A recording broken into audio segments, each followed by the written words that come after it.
watch the news and like to stay informed on those things.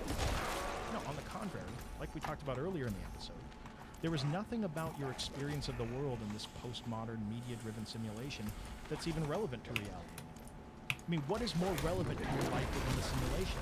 Is it the full extent of the reality of what's going on in the world? Or is it the simulated reality that the media reports that not only lets you have conversations with people around you about what's going on, but it also allows you to continue living your life seemingly well-informed with a worldview that helps you understand things?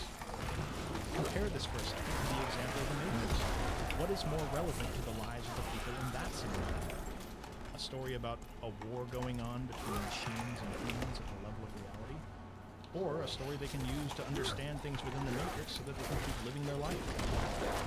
Here's another example people use when they're talking about it. Damn, this is why... This is fucking crazy. I don't know. I don't know how much to personalize this, but this is why I feel... Like, I wouldn't say I feel like I'm in a simulation and trying to get out. I paint it that way, but it's yet again, it's a symbol for something.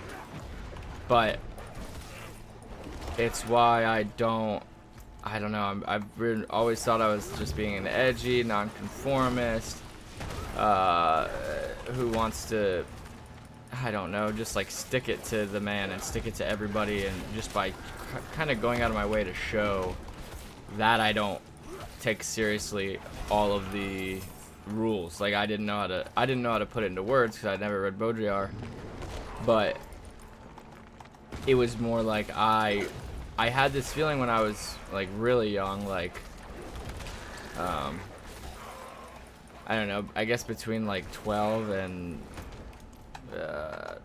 16 or something. I had the feeling that, the true feeling that technically all the rules that I have to follow, I don't really have to. Like, I physically don't have to. And this is a scene from Everything Everywhere All at Once. The cop stops the main girl, I forgot her name, the Jibubaka, and he says, you can't do that, or you can't go any further, something. And she says, when you say I can't, do you mean I physically am incapable, or are you not allowing me to? And then before he can answer, she like turns his dick into a chicken or something. I don't know, whatever. But I felt that when I was really young, that, and it's just kind of like an annoying thing for a kid to do toward his peers and toward his parents, to say all the time, like, you realize technically, like, literally every rule that's not physical law I can break. It's like everyone's like, yeah, duh, we know that, it's just we don't break them, or we break some but not all, you know. And I don't know, it was sort of an obsession that, and I didn't know any of these words. I maybe had seen the Matrix when I was a teenager, but I didn't think of it like this. I never understood it until much more recently. But that Baudrillard, or this guy, I don't know, again, I don't know what, this guy doesn't seem to be quoting directly from the paper or the book or whatever, as much as the previous leftist audio YouTuber I was watching. But whoever it is that's saying it, that I already forgot what he said, but basically like that the cake is a lie, that technically at the end of the day you can go do literally anything, including murder. You'll get in trouble, you'll go to jail though. But that fact that you can is like up for interpretation. It's really subjective.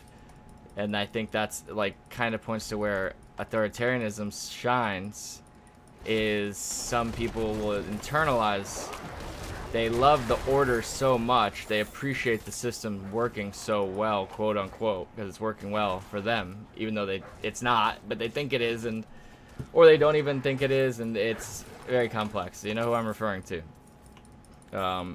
They went to high school with you, and it's hard to keep talking to them. But yeah, you technically... I've also had I've had a lot of dreams where, not anymore, but again, when I was younger, I had dreams where I would do something really illegal. Not really murder ever. It was always like just blatantly stupid and illegal though, like stealing something that was just too big to steal and being an idiot and getting caught, and then I would go to jail, or I would just start the dream in jail.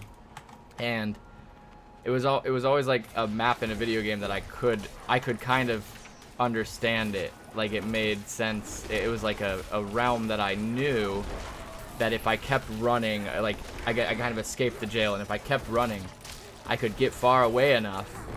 And I need some dream interpreters in here, or I'll do it. I could run far away enough from the jail that the cops wouldn't even be able to come get me and take me back, because, you know, whatever reason, it was like a break point. There was like a zone. It was like, again, it was like World of Warcraft or some MMO where after a certain point the guards just reset, or not reset, but for whatever reason, I can't really describe it perfectly, but they wouldn't get me. I don't know if it was they didn't want to or they couldn't or what, but they didn't. And that was a recurring dream I had my whole life before I knew what anything about doing crimes or stealing or going to jail was, right? But I had that dream anyway, and it's really bizarre. But again, it all circles back to this, like, I don't personally want to steal and go to jail or do murder at all, but the fact that I can the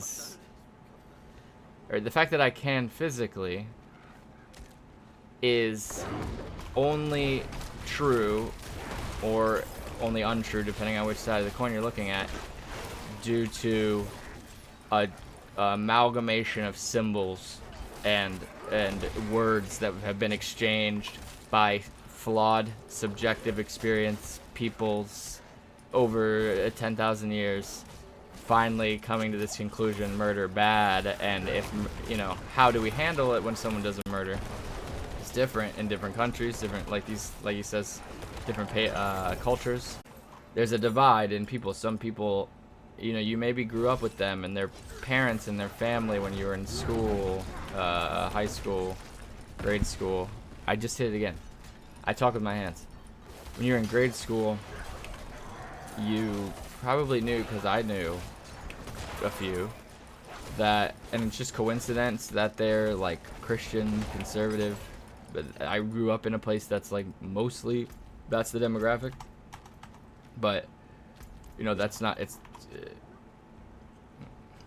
conservatism and its tendency to accidentally become authoritarianism is right in there, right? It's in that thread of, you either think of the rules as social constructs, arbitrary and subjective, my dude, and you know, I'm a postmodernist. This is nothing exists, you know, and then people butcher it and say it the wrong way, and they're morons. But when you are actually a smart person, you think about it, and you can actually make sense of it in your own head. It's sort of hard to ever get away from that fact that you, again, yes, you have a moral compass about whether you should steal or not, but that's why you have people that are generally leaning to the left a little bit, saying whatever the fuck they say on Twitter, man, I don't know, but implying and pushing a little bit more toward, okay, when people are stealing out of desperation, it's who's being hurt by that? Is it victimless? Does a cop coming there drawing a gun make the situation better? All of these questions, or tackling them, or sticking a German Shepherd on them, does that actually make sense? Can we rethink this? If you're in that camp, then yes, I have news for you. You're in postmodernist, and you're probably left leaning. But if you think you know, God gave us the rules that humans have come to understand and make them ours. God gave them to us, and God gave police their gun and back the blue. If you believe that, then it's really easy to think you're a conservative when you're not authoritarian, because there's only one authoritarian, and it's the charismatic leader. And I guess the military, if they cooperate, you're accidentally a pro-authoritarianism when you think you're a conservative. I don't know. how subjective the rules are and their punishments are. And do you ever think about whether they should exist or not? It's like, if you're a conservative, what are you conserving? You're just conserving. I used to think for a while it was you're conserving the past. I always used to say they live in the past. They want things in the past. They want things to be like they were in the past, which is true to an extent with like overturning Roe v. Wade. Like they're retrograde thinkers, but I don't think it's as much wanting to go back to the past. They want to conserve what is in the present that they agree with. And it's like, if I pass universal health care and make stealing and drugs stealing and drugs legal, are you done being, do you cease to be a conservative now? Right? You're conserving the things that you agree with. And the other side is trying to progress past the things that they think are deprecated and are old school and not keeping up with the new information. Whether or not that information is correct or true is not even the point. And I think that's where we will lose people, and that's why the fucking left eats each other. It's because it's not even necessarily true that you choose to be gay, or you're born gay, or gay marriages are right, or abortion is the right, especially abortion. I know so many people on the left that are like, yo, this is abortion, dog. Are you a real leftist? Are you a real leftist? You're pro-abortion in like whatever these cases. And I'm like, man, I don't know. Their presupposition is the life begins at conception, or whatever the fuck, and a little bit more logical, moderate thinking ones will argue on the line. But there is something interesting about the concept of when a being, an entity, has entered the matrix with the rest of us. And it's like, that's why I said I feel like we don't, instead of eating each other, we should just use the things that are really easy to understand and make sense, and say them to the less fortunate, in the realm of IQ. I'm sorry I had to say it, but like, if you are accidentally pro-authoritarian, it's a mix of your genes in your environment, your upbringing, and your genes not blessing you with critical thinking skills. Like we talk about teaching critical thinking in schools. Sure, I've met people that it doesn't matter if we put 3/4 of the national budget into a critical thinking training program, it wouldn't click. It's so fucking subjective that we need to put our time and energy into the project nonstop, which people will think that's what we do, that's what politics is, but we all know that's a joke. Both sides know that politics is a joke.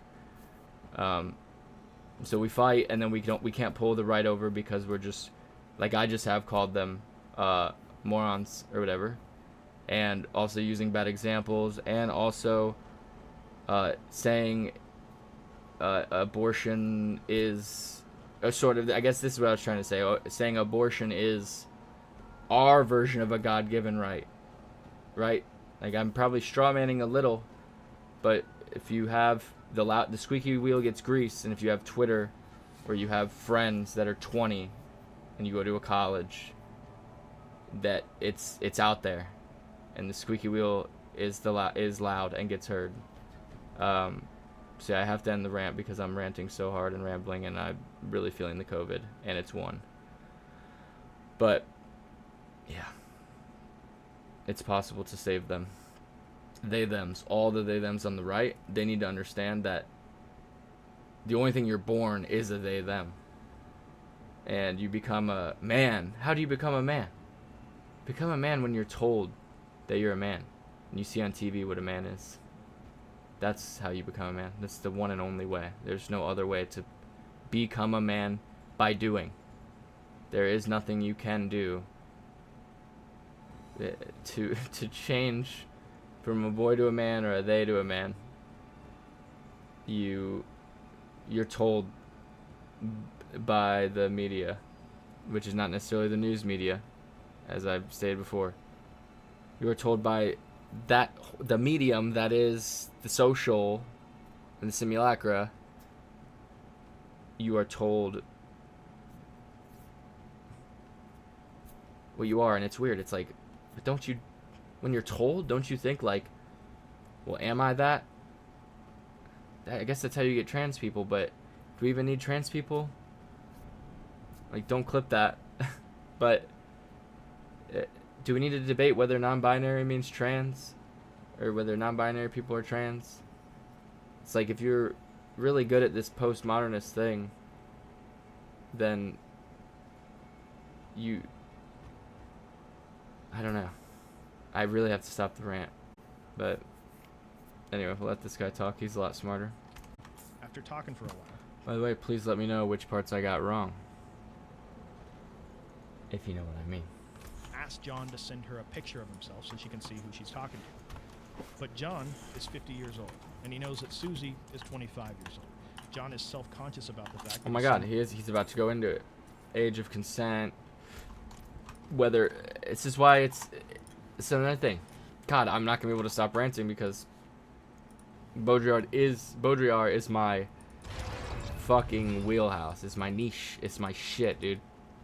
This is why the law says that 18 plus, it's usually straight males, and we're talking about females or whatever, not males I shouldn't say, but men, people who identify as men and people who identify as women, and they're mostly straight, and they're doing this dating thing, and then a guy who's 50 dates an 18-year-old, and we were like, ugh. There is a gap there that worries people, and you just know the response already. It's so fucking predictable. She's over 18. What do you mean? Why are you such a soy cuck fucking lefty baby? I'm fucking 40. She's 18. Rules are rules. And it's like, yeah, that is the law of the land. But did the law come from God? Is there an objective morality? These follow-up questions don't happen. This age of consent thing and 50-year-olds dating 18-year-olds being weird and conservatives not understanding that ties into transness, believe it or not. Because, God, the COVID brain fog is going to hurt me so hard because I can't think of this person's name, and can I think of it normally? Matt Walsh says, a woman is an adult human female. That's his fucking go-to. Which is, I could do a better job of being a transphobe than Matt Walsh. It's such a dog shit definition. It's just stupid. Because all you have to say is, okay, let's go down let's go through these. Adult. When are you an adult? Oh, when the earth revolved around the sun 18 times since you were conceived and then born out of your mom. Okay.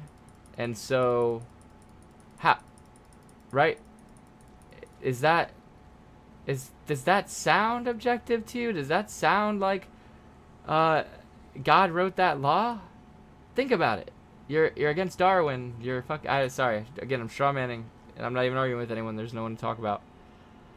But you're anti-science until I asked you the question about why is it relevant that the Earth revolved around the sun 18 times since you were born. Then all of a sudden you're like, oh well, like, yeah, a rock is going around a hot rock, and whenever it happens 18 times, then no, it's like we came to that conclusion because we think about the capacity of understanding things, and think about when you were 18. I don't even want to. I don't want to think about when I was 18. It's awful. It's horrible. It's like being in a prison. It's like you don't know anything. You don't know who you are. You don't know what things are. You don't know how to think about any of this shit. You don't know. It's like, I guess some people just stay like that forever because maybe they got into party culture too much. I don't know what it is. some people just stay 18 forever. So maybe when they turn 50, then they're like, hey man, I'm 18, she's 18, whatever. And then human, I mean, that's pretty, I think we're all humans. Everyone that can hold a conversation. Humans are the only species we know of that it really displays consciousness in a way that includes language, and it's complex enough to where it matters, and they do influence a society where and then female is just, you're just begging the question, you're just positing the answer. You're putting, you say, what's a woman? You say, well, that's a gender, it's a complicated thing. And they go, oh, complicated, huh? Meaning you can't explain it. And it's like, well, I can't explain it to you in any language that would make sense to you, because I don't understand it in language that makes sense to you, because you don't understand anything, right? So positing that a woman is a female is, we'll call it a word I don't use anymore because I'm such a fucking base leftist. It's cringe. It's a woman is a female. It's like, oh, well then why do we have two words? Dumbass. She might feel like every day that she had been. Also, druids are just the trans people of Diablo. Get over it. And this is actually a theme that's explored in the movie The Matrix. There's a character that sees the real world, understands that the Matrix is a simulation, and at that point wants nothing more than to go back into the simulation without any knowledge of what he's learned on the outside. This is the reality of the condition of people living in this particular postmodern world. To Jean Baudrillard, with a theme that's explored in the movie, Susie might be immersed in our media simulation. And this is actually a theme that's explored in the movie The Matrix. There's a character that sees the real world, there's a character. Understands that the Matrix is a simulation. It's Cypher. He's talking about Cypher. Cypher is... This isn't about to be a Matrix stream. I'm so tired I gotta go to bed, but God, do I want to talk about the Matrix. I wrote it on my whiteboard. The Matrix, Baudrillard, Red Pillars, all of it. It's just juicy. It's just like a juicy fucking mandarin orange that you just want to squish in your teeth and feel the citrus. But yeah, Cypher is, we all know Cyphers. Never tell a Cypher to their face that they're a Cypher, because that kind of, it doesn't go well. I don't know if you know the movie. Nothing happens in the movie. I'm just saying it doesn't. They made a deal that they wouldn't know that they're Cypher. To find out that you're Cypher is it's almost in like anti-inevitable. What's that called? Impossible. It's anti-inevitable. You can't really find it out because you will never say it to yourself in the mirror that I'm Cypher. Simulation. We are not helpless victims in this world where the media feeds us disinformation. Okay, 3 minutes, perfect. Many times we're active participants in it.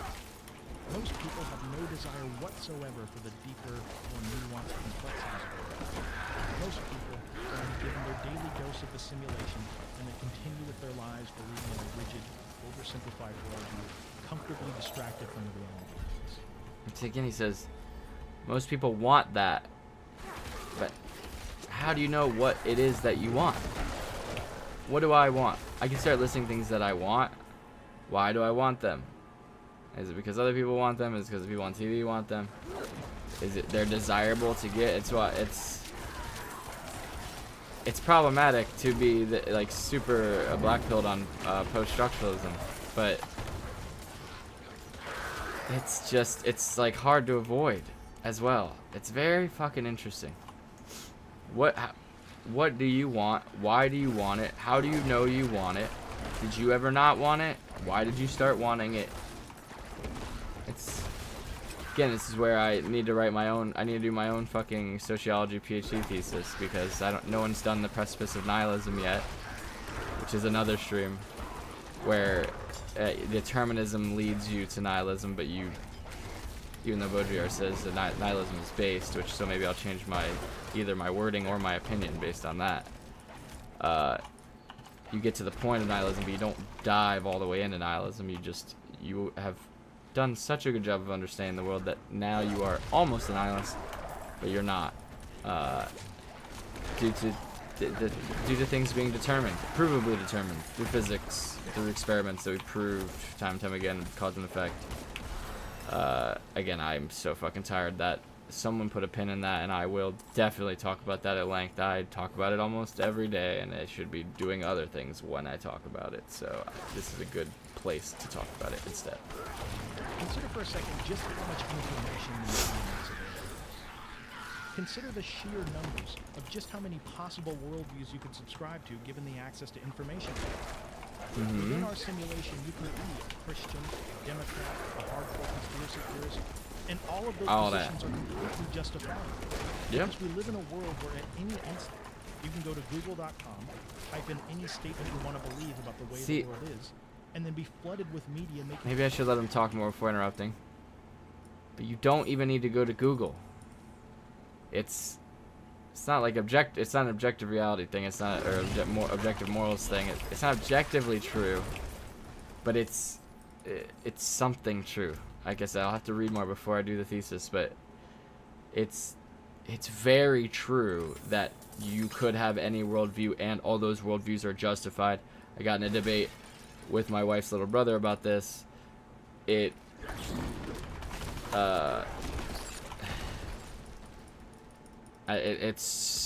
devolved into me making if-then statements that were absurd and saying, if you grant me the if, does the then follow?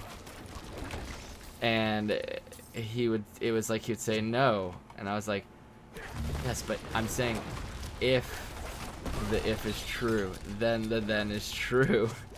And he was like, yeah, but we have logic for a reason, man. You can't just get it off the ground like that and presuppose all these what is it, presumptions, a priori, priors, no, what's the thing, the bootstrapping, the original, I'm so tired, the foundational posited thing.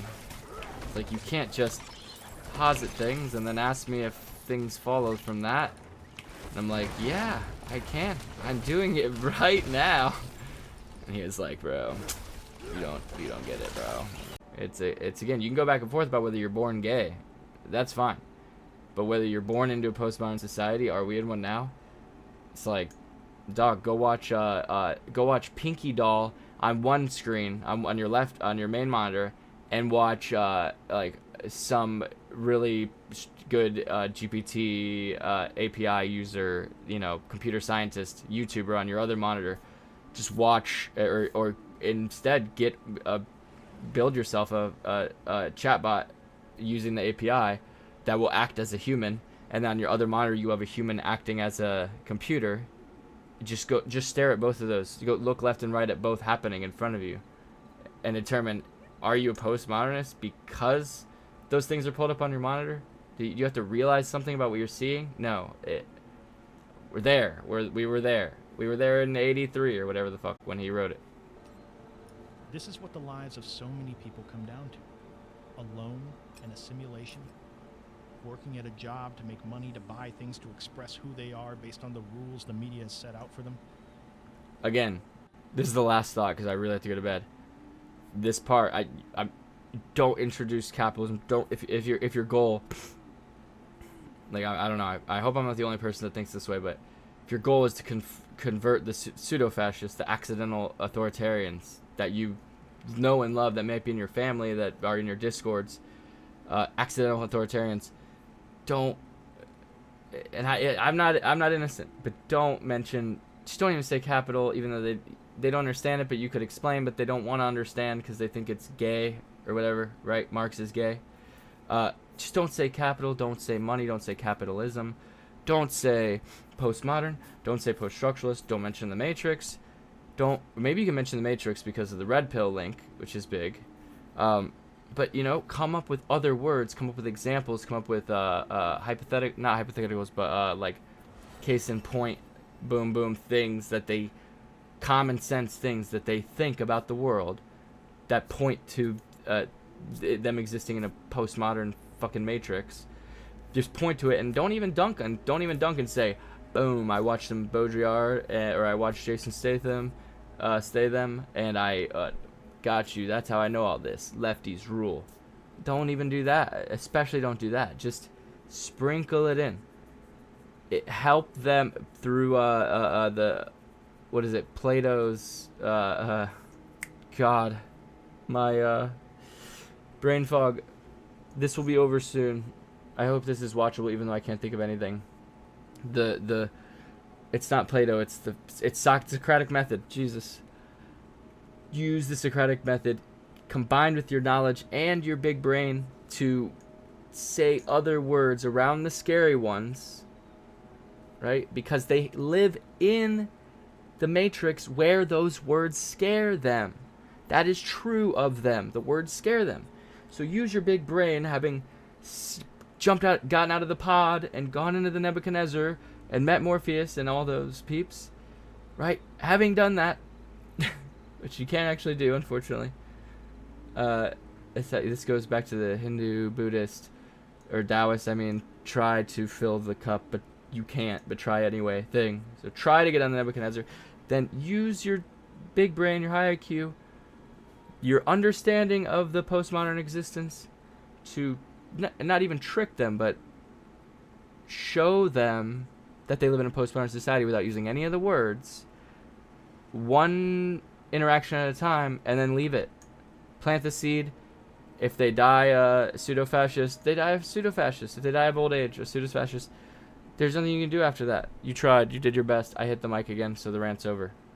Conditioned by and willfully complicit in a system that feeds them their worldview every day. Destined to a life of having conversations about surface-level politics or economics while watching the world pass them by on a TV screen. Thank you for listening. Again, he's wrong if your goal is to convince someone. He's based in his understanding of Baudrillard, and he's very well spoken, and I love him. But he's wrong if you're trying to convince your mom, who thinks Trump is based. It doesn't even know the word based, but she thinks that. You have to trick them. You right? You can't use the words that the postmodernists wrote down that describe the stuff, because the non-pseudo-fascists, the actual fascists, have recycled those terms and said Marxism, cultural Marxism is bad, socialism is bad. Just listen to the word, it sounds bad. Socialism. Anyway, I'm against isms, I'm against labels, because you know what? I'm a millennial. And millennials, we don't need labels.